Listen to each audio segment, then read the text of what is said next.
How's it going, everyone? Welcome to Shifting Lanes. My name is Hanson, and for this video, I'm standing right in front of the 2023 BMW M340i. Now, the BMW 3 Series has been known to be the yardstick for cars. It's the car to beat.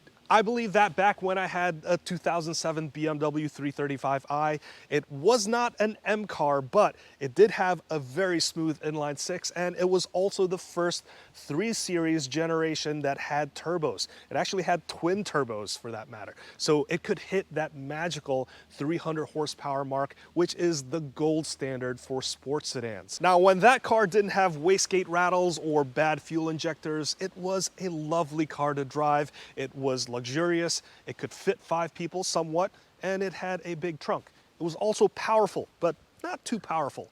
This one is like the spiritual successor to that. This car is luxurious. It could fit 5 people better than that 335i. It has a large trunk, and holy crap, is it powerful.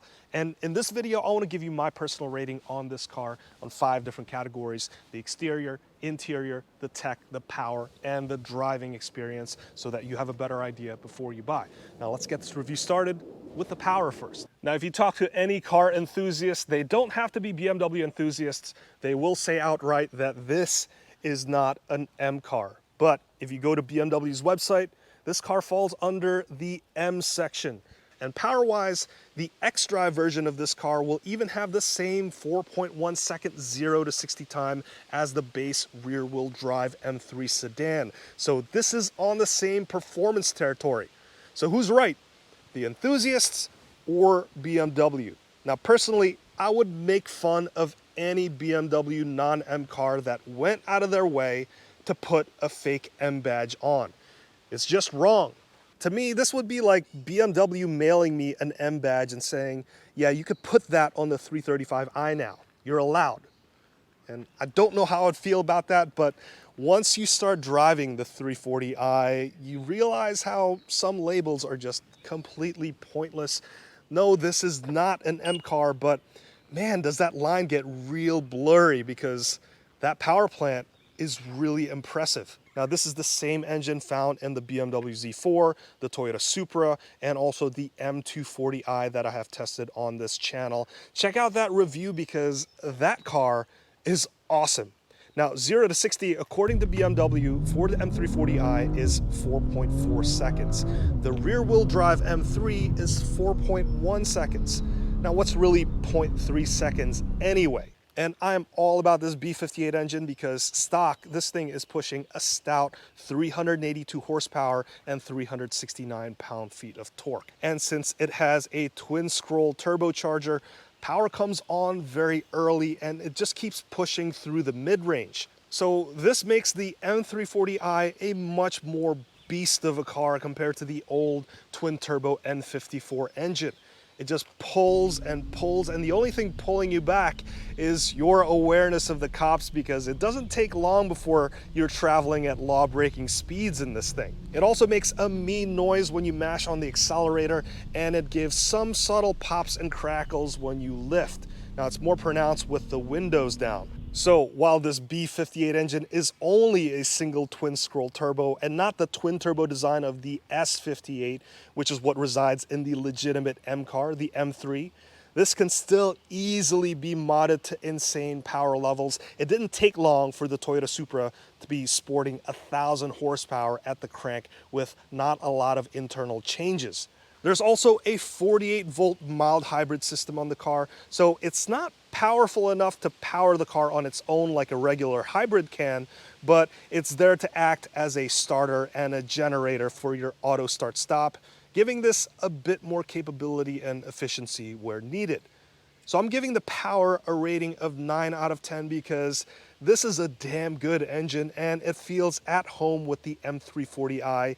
And you can even hit 31 miles per gallon on the highway. Now let's talk about the driving experience, and starting with the ride, it is very luxury car-like. If you switch the driving mode to comfort, the suspension will soften, the engine throttle response, the steering, the transmission, they will all sort of calm down.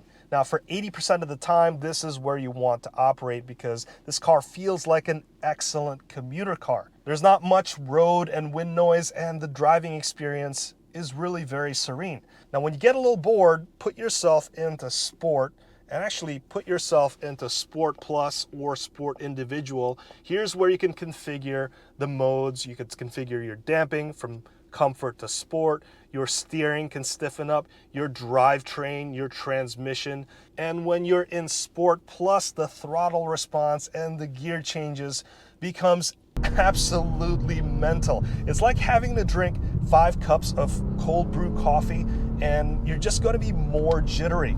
And that's the feel of this car under Sport mode. It has a really eager feel. It wants to go to the lower gear, and the throttle becomes even more sensitive. And the steering also stiffens up. I love cars where you could change the steering feel. In here you have 2 options, Comfort and Sport. Now this is an EPS system. It's an electronic power steering. And I think the feel of the steering is okay. Now people complain the lack of feel on EPS systems, and to that I say, if you want extreme steering feel, you should drive the Alfa Romeo 4C if you can.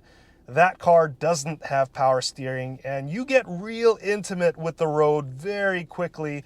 That was a beautiful car. It was fun to drive, but not having power steering for that car was kind of dumb, because making turns at low speeds was ridiculous. That was a great car, but you only want to enjoy it in very small doses.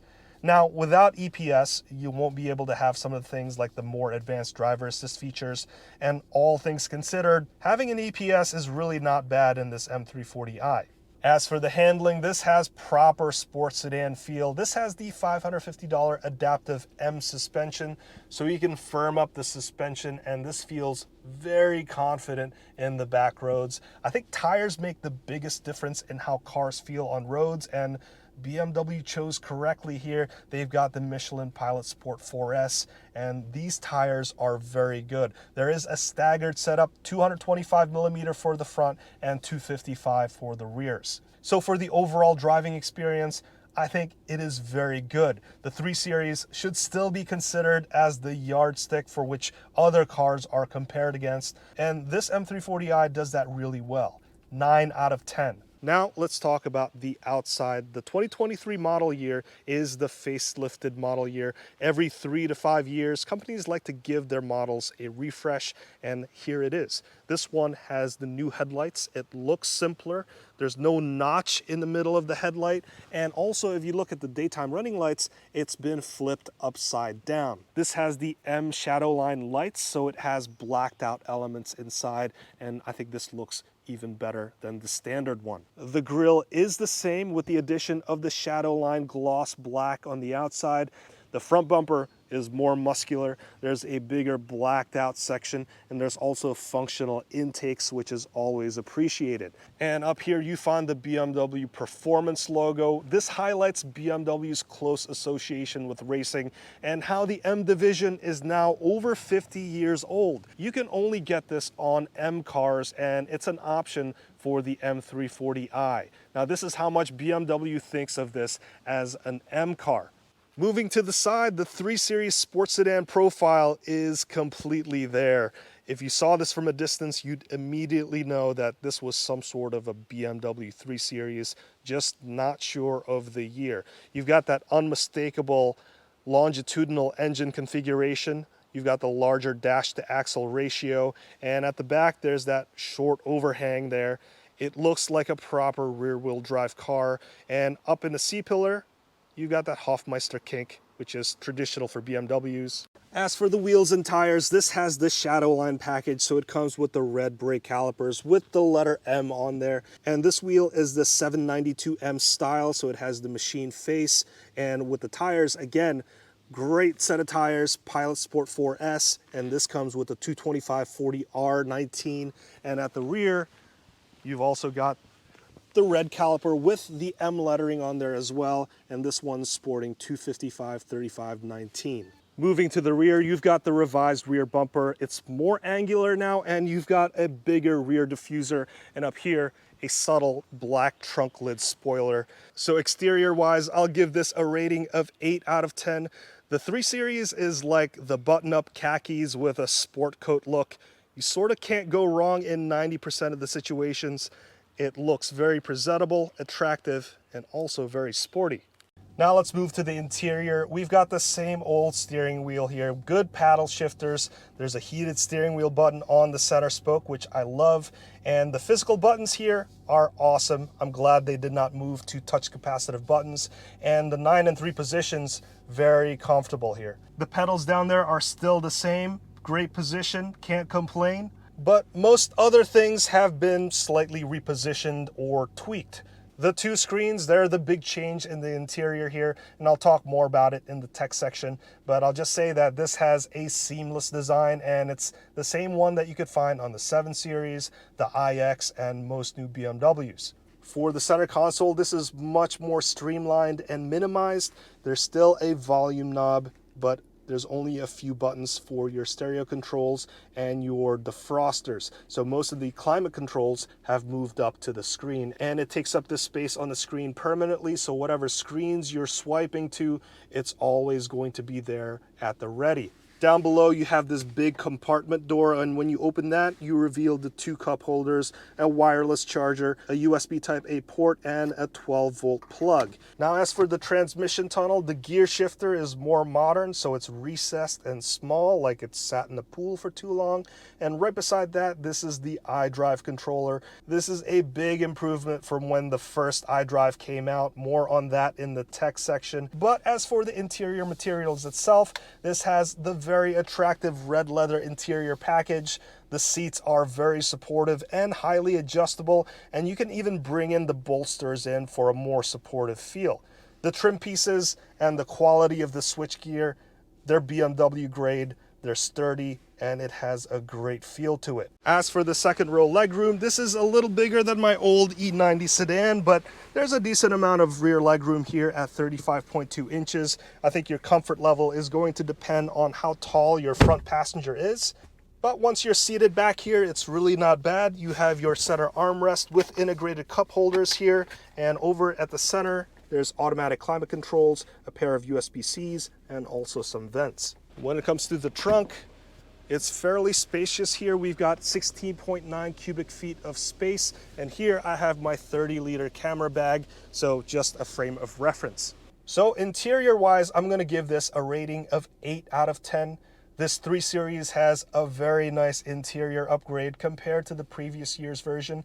It's more streamlined. I like the look of the blended screens. It looks bigger inside because some of the features have been minimized, like this gear shifter, and there's also not as many buttons. Now, if you're not a fan of having certain controls on the screen itself, like the temperature, and also if you want to change your heated seats, you have to go into the climate menu.